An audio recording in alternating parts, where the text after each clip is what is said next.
on reste encore, maintenant ça concerne un peu, ça concerne Israël. Israël, bon, c'est vrai, je ne vais pas commencer l'histoire d'Israël, parce que je pense que c'est les plus intelligents ou les moins intelligents quand même, une connaissance historique de ce pays de 1948.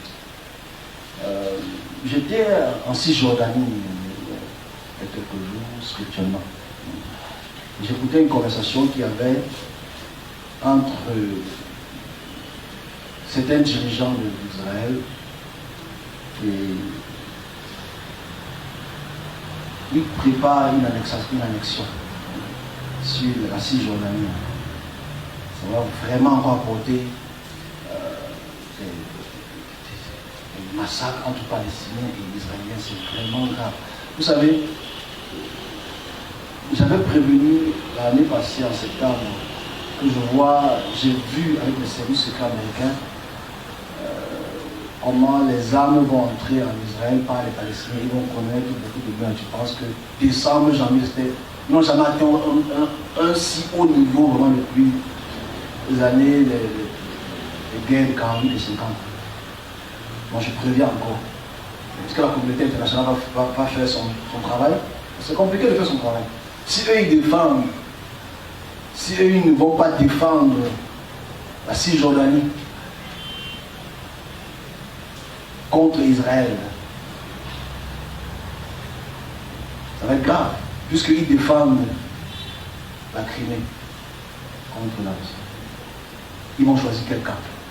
Le camp d'Israël. Parce que s'ils disent non, c'est pas bien, ok, on va comprendre qu'ils le disent aussi.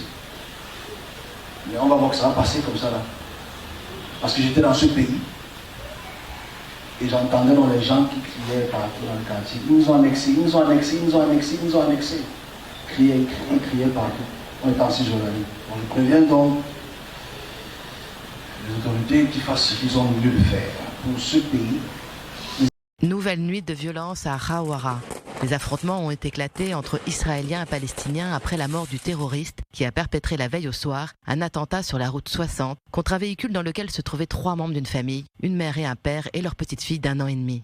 Habitants des implantations et Palestiniens se sont jetés des pierres, des véhicules israéliens ont été endommagés, ainsi que de nombreux magasins palestiniens. Les mosquées du quartier ont appelé les habitants aux affrontements.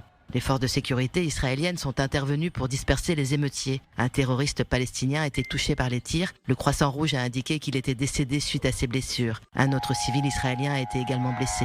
La violence et les attentats meurtriers se sont multipliés ces derniers mois aux abords de la localité palestinienne de Khawara. Passage obligé pour les habitants des implantations des alentours pour se rendre à Jérusalem. Une situation inacceptable pour les responsables locaux. Pour faire face à cette situation, Benyamin Netanyahou a convoqué jeudi soir l'appareil sécuritaire. Lors de cette réunion téléphonique à laquelle étaient présents le chef d'état-major, le chef du Shin Bet ainsi que les commandants des forces spéciales, le Premier ministre a martelé que les attaques terroristes en Cisjordanie ne pouvaient plus être tolérées. Il a exigé un renforcement de la lutte terroriste, en particulier dans la zone de Khawara, et a réclamé d'accélérer les travaux de construction de la route de contournement de la ville palestinienne pour les véhicules israéliens. Une nouvelle réunion du cabinet sécuritaire devrait avoir lieu dimanche matin. Compte tenu de la tension sécuritaire, les points de passage de Gaza et de Cisjordanie seront fermés à partir de ce soir jusqu'à samedi soir en fonction de l'évaluation de la situation.